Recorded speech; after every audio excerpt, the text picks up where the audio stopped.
Movie start होती है तो हमें एक लेडी दिखाई जाती है जिसका नाम क्लारा होता है, जो कि जॉब के लिए किसी के घर आई थी। वो एक लेडी एना के घर केयर टेकर की जॉब के लिए आई थी, क्योंकि एना का बेबी होने वाला था और वो इस कंडीशन में अपने काम अकेले मैनेज नहीं कर पा रही थी, इसीलिए उसे कोई हेल्पर चाहिए थी। वो क्लारा को कहती है कि जॉब की रिक्वायरमेंट ये भी है कि तुम्हें मेरे साथ इस घर में ही रहना होगा। और तभी एना को अचानक से पेन होने लगती है। तब क्लारा उसे संभालती है और उसकी पेन को नॉर्मल करने के लिए उसकी हेल्प करती है, जिससे इम्प्रेस होकर एना उसे जॉब के लिए हायर कर लेती है। तब क्लारा अपना सारा सामान लेकर एना के घर पर शिफ्ट हो जाती है और पहले ही दिन से वो अपना सारा काम बहुत अच्छे से मैनेज करती है। तभी वो देखती है कि एना के पास एक गन भी है, लेकिन वो इस बात पर ज्यादा ध्यान नहीं देती। फिर नेक्स्ट डे क्लारा एना को डॉक्टर के पास लेकर जाती है, जहाँ पर डॉक्टर उसे बताते हैं कि एना का बेबी काफी हेल्दी है और सोनोग्राफी से पता चला है कि वो एक बेबी बॉय है। फिर हम दिखते हैं कि एना ड्रेसअप होकर ड्रिंक करके डांस करने लगती है। उसे डांस करने का काफी शौक था और वो क्लारा को भी ज्वाइन करने के लिए कहती है। और यहाँ पर एना उसे अपनी पास्ट की सैड स्टोरी बताती है। वो बताती है कि आज मेरा बर्थडे है और मैं अपनी फैमिली को बहुत मिस कर रही हूँ। ये कहकर वो काफी इमोशनल हो जाती है। वो बताती है कि मेरी फैमिली में से कोई भी मुझसे नहीं मिलता, क्योंकि मैं किसी के साथ रिलेशनशिप में थी और मेरी फैमिली इस वजह से मुझसे अब हेट करती है और वो मुझसे कोई भी रिलेशन रखना नहीं चाहते और इसी वजह से मैं अकेले ही यहाँ पर रह रही हूँ। फिर नेक्स्ट डे जब वो डॉक्टर के पास चेकअप के लिए जाते हैं तो डॉक्टर उन्हें बताता है कि एना का ब्लड प्रेशर काफी ज्यादा है, इसीलिए अब वो नॉन वेज नहीं खाएगी। और इसके बाद से क्लारा उसे सिर्फ वेजिटेरियन खाना ही देती थी। क्लारा उसका बहुत ख्याल रखती थी। क्लारा उसे बच्चों के नेम्स की एक बुक देती है ताकि वो अपने बच्चे का नाम डिसाइड कर ले। उसी रात एना एक क्लब जाती है ताकि उसका मूड अच्छा हो जाए और जब वो रात को काफी लेट आती है तो क्लारा की आंख खुल जाती है। तो वो देखती है कि एना फ्रिज में कुछ ढूंढ रही है और जब क्लारा उसकी हेल्प करने के लिए आगे बढ़ती है तो एना उसके शोल्डर पर बाइट कर लेती है, जिससे क्लारा का ब्लड उसके मुंह पर लग जाता है। लेकिन क्लारा उसे दूर हटाती है और उसे उसके रूम में जाने के लिए कहती है। और हैरान कर देने वाली बात तो ये है कि नेक्स्ट डे एना बिल्कुल नॉर्मल बिहेव कर रही थी, जैसे कुछ हुआ ही ना हो। मीनवाइल क्लारा भी उससे कल रात के बारे में कुछ भी डिस्कस नहीं करती, क्योंकि उसे ऐसा लग रहा था कि शायद एना ने वो सब कुछ नींद में किया होगा। एना क्लारा को बताती है कि मैंने अपने बेबी का नाम डिसाइड कर लिया है और मैं उसका नाम जोल रखूंगी। फिर जब क्लारा एना की प्रेगनेंसी शीट बना रही होती है तो वो सोचती है कि एना की स्लीप वॉकिंग का फुल मून से जरूर कोई ना कोई कनेक्शन जरूर है, क्योंकि पिछली बार जब उसने अजीब बिहेव किया था तब भी फुल मून नाइट ही थी। अगले फुल मून नाइट पर एना को अजीब से ख्वाब आने लगते हैं, जिसकी वजह से एना डर जाती है और वो क्लारा को उसके रूम में ही रुकने के लिए कहती है। उसी रात एना फिर से नींद में उठकर चलने लगती है। इस बार भी क्लारा की आंख खुल जाती है और वो एना के पीछे जाती है और अब एना की आईज का कलर भी बिल्कुल चेंज हो गया था। एना अपनी बिल्डिंग से बाहर आकर एक जगह पर बैठ जाती है, लेकिन क्लारा एक चीज देखकर काफी शॉक्ड रह जाती है जब एना एक बिल्ली को मार देती है और उसे खाने लगती है। इसके बाद क्लारा एना को घर ले आती है और इस बार भी पिछली बार की तरह एना को कुछ भी याद नहीं होता, जैसे कि कुछ भी ना हुआ हो। फिर क्लारा अपना हाथ काटकर उसके लंच में थोड़ा सा खून मिला देती है, जिससे एना की खून पीने की प्यास बुझ जाए और उस खाने को एना बड़ा टेस्टी समझकर खा जाती है। फिर क्लारा उसे बताती है कि तुम्हें नींद में चलने की बीमारी है, यानी तुम्हें स्लीप वॉकिंग है, जिसकी वजह से एना को काफी परेशानी होती है। तब क्लारा उसे समझाती है कि फिक्र मत करो, क्योंकि तुम सिर्फ फुल मून नाइट ही स्लीप वॉकिंग करती हो, उसके अलावा नहीं। और ये कोई स्लीप डिसऑर्डर नहीं है, बल्कि प्रेगनेंसी में फुल मून नाइट में ऐसा होता रहता है और इसीलिए वो फुल मून नाइट पर स्लीप वॉकिंग करती है। फिर क्लारा रात को उसके बेड के चारों तरफ आटा गिरा देती है ताकि अगर एना नींद में उठकर चलने लगे तो उसे पता चल जाए, क्योंकि उसके पाँव पर वो आटा जो चिपक जाएगा। फिर नेक्स्ट डे क्लारा जब उसे जगाने आती है तो वो देखती है कि सब कुछ नॉर्मल है, यानी कल रात उसने स्लीप वॉकिंग नहीं की और एना बिल्कुल आराम से सोई है। फिर नेक्स्ट डे एना उसे बताती है कि जब मैं वेकेशंस पर अपने फ्रेंड्स के साथ गई थी तो वहाँ पर मुझे एक आदमी मिला जिससे मेरी दोस्ती हो गई। फिर हम दोनों घूमने गए और माउंटेन्स पर जाकर हमने काफी टाइम स्पेंड किया। वो बताती है कि मैं वहीं पर ही सो गई और जब मेरी आंख खुली तो वहाँ पर वो आदमी नहीं था और मुझे झाड़ियों में एक चमकीली आंखों वाला क्रिएचर भी दिखा था। फिर कुछ टाइम बाद जब मुझे पता चला कि मैं प्रेग्नेंट हूँ तो मैंने उस आदमी को बहुत ढूंढने की कोशिश की, लेकिन उस टाउन में उस आदमी के बारे में तो कोई भी नहीं जानता था और उसी दिन के बाद से मैंने उस आदमी को कभी देखा भी नहीं।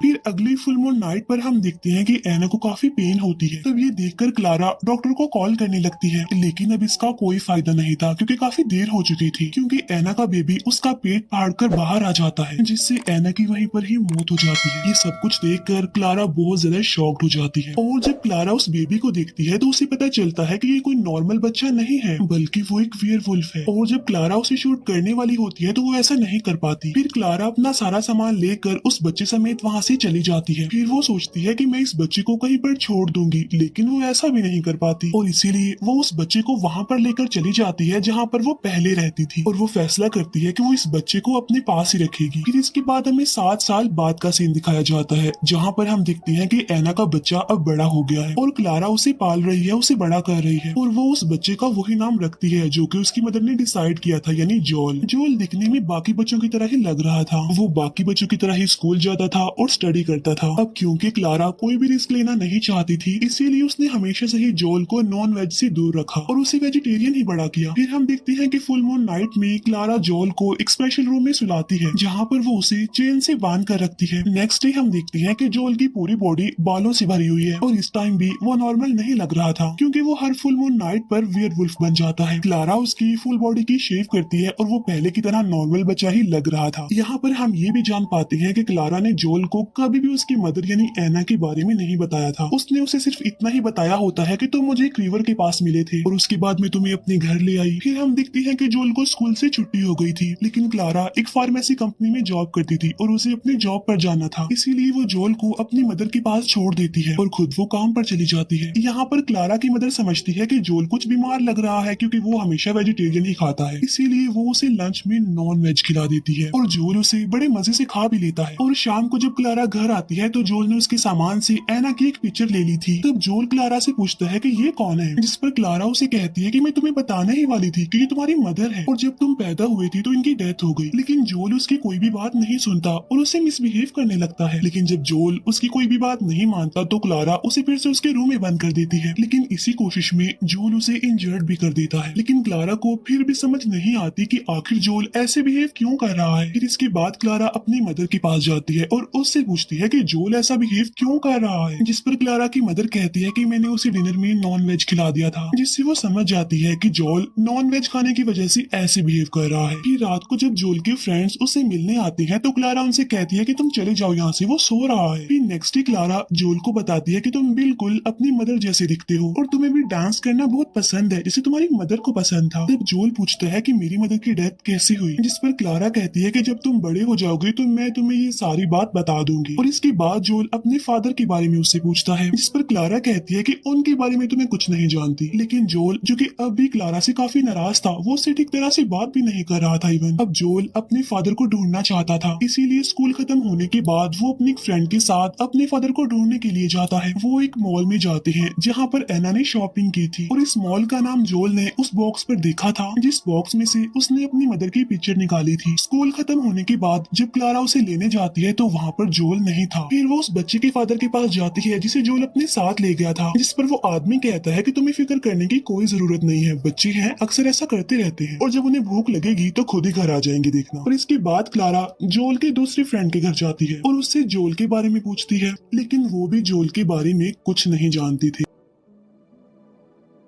तब वो लेडी क्लारा को पुलिस के पास जाने के लिए कहती है, लेकिन क्लारा पुलिस के पास नहीं जाना चाहती थी क्योंकि वो उसका अपना बच्चा नहीं था, इसलिए। फिर इसके बाद क्लारा अपनी मदर के पास जाती है और काफी प्रे करती है कि जोल जल्दी से वापस आ जाए। दूसरी तरफ जोल और उसका फ्रेंड रात होने के बावजूद भी अभी तक उसी मॉल में ही घूम रहे थे और जैसे ही मॉल बंद होने वाला होता है तो वो दोनों वहीं पर ही छुप जाते हैं। इसके बाद वो बाहर आकर जोल के फादर को ढूंढने लगते हैं और तभी जोल की नजर चांद पर पड़ती है और उसे पता चलता है कि आज भी फुल मून नाइट है। और फिर देखते ही देखते जोल एक वेयरवुल्फ में बदल जाता है और उसे देखकर जोल का फ्रेंड डर जाता है और वो वहाँ से भागने लगता है। वो लिफ्ट की तरफ भागता है लेकिन लिफ्ट अनलकीली बंद होती है। इतनी ही देर में जोल वेयरवुल्फ के रूप में वहाँ पर पहुँच जाता है और उसे मारकर खा लेता है। और इसके बाद जोल घर वापिस आ जाता है और उसे घर वापिस आता हुआ क्लारा की मदर भी देख लेती है और उस टाइम वो कोई नॉर्मल बच्चा नहीं था बल्कि वेयरवुल्फ के रूप में ही था। तब ये देखकर वो लेडी बहुत ज्यादा डर जाती है, इसीलिए वो क्लारा को एक क्रॉस दिखाती है और कहती है कि हम एक फादर को बुलवाएंगे और उस पर एग्जॉर्सिज्म करवाएंगे, जिस पर क्लारा कहती है कि वो एक वेयरवुल्फ है और उस पर इन चीजों का कोई असर नहीं होने वाला। अब किसी तरह वो अपनी मदर को तो रोक लेती है, लेकिन अब वो मजीद जोल के साथ वहाँ पर रहना नहीं चाहती थी, इसीलिए वो नेक्स्ट मॉर्निंग वहाँ से जाने का डिसीजन लेती है। इसीलिए वो अपना सामान पैक करने लगती है। फिर जोल जब नींद से जागता है तो क्लारा उससे पूछती है कि बताओ कल रात कहाँ थे तुम। तब वो बताता है कि मैं अपनी एक फ्रेंड के साथ अपने फादर को ढूंढने के लिए एक मॉल में गया था और उसके बाद मैं वापस अकेला ही आया हूँ और मुझे कल रात के बारे में कुछ भी याद नहीं है कि मैं यहाँ पर कैसे पहुंचा और इवन मुझे तो भूख भी नहीं लग रही है। तब ये सुनकर क्लारा समझ जाती है कि उसने अपने फ्रेंड को मारकर उसे खा लिया है। तब क्लारा उसे कहती है कि हमें आज ही यहाँ से निकलना होगा, लेकिन जोल वहाँ से जाना नहीं चाहता था क्योंकि वो जानना चाहता था कि आखिर उसके फादर कौन है। तो वो धोखे से क्लारा को उस रूम में बंद करके स्कूल चला जाता है, लेकिन स्कूल जाकर भी उसे अपने फ्रेंड के बारे में कुछ पता नहीं चलता। फिर हम देखते हैं कि टीवी पर मॉल के बारे में न्यूज चल रही थी कि पूरी लिफ्ट खून से भरी हुई थी, लेकिन वहाँ पर किसी की डेड बॉडी नहीं थी। फिर शाम को क्लारा की कुलीग उससे मिलने आती है क्योंकि आज वो काम पर नहीं आई थी, और जब वो क्लारा के घर पहुंचती है तो वो देखती है कि दरवाजा तो खुला हुआ है, और तभी उसे क्लारा की आवाज सुनाई देती है जो कि हेल्प के लिए चिल्ला रही थी। और जब क्लारा की फ्रेंड उस दरवाजे को खोलती है तो उसमें से क्लारा बाहर आती है और अपनी फ्रेंड को थैंक्स कहती है उसकी हेल्प करने के लिए। फिर क्लारा की फ्रेंड कुछ भी समझ नहीं पाती कि ये सब कुछ उनके साथ किसने किया होगा, लेकिन क्लारा अपनी गन लेकर वहाँ से निकल जाती है क्योंकि वो जानती थी कि जोल कहाँ गया होगा। इसके बाद क्लारा एक फेस्टिवल में जाती है जहाँ पर उसे उस बच्चे के फादर भी मिलते हैं जिसे जोल ने मार दिया था, और वो क्लारा से अपने बेटे के बारे में पूछती है क्योंकि वो अभी तक घर नहीं आया था। लेकिन क्लारा कहती है कि मैं इस बारे में कुछ नहीं जानती। दूसरी तरफ हम जोल को देखते हैं जो कि अपनी फ्रेंड के साथ खेल रहा था, और तभी अचानक से वो एक वेयरवुल्फ में बदलने लगता है क्योंकि वो भी एक फुल मून नाइट थी। और जब वो अपनी फ्रेंड पर अटैक करने ही वाला होता है तो वहाँ पर क्लारा आकर उसे शूट कर देती है जिससे वो इंजर्ड हो जाता है। इसके बाद क्लारा उसे उठाकर घर ले आती है और उसे चेन से बांध देती है और उसके पैर पर लगी गोली को निकाल कर बैंडेज करती है। लेकिन तब तक सभी को पता चल चुका था कि जोल एक वेयरवुल्फ है, इसीलिए लोग उसे मारने के लिए उनके घर की तरफ बढ़ रहे थे। और तभी क्लारा उसे एक लोरी सुनाती है जो कि अक्सर ऐना गाया करती थी ताकि वो उस पर अटैक ना करे। इसके बाद क्लारा उसके हाथ पैर खोल देती है जिससे वो लोगों से लड़ने के लिए बिल्कुल रेडी हो जाता है जो कि उसे मारने आ रहे थे। और इसी के साथ ही ये मूवी यहीं पर एंड हो जाती है। Thank you for watching.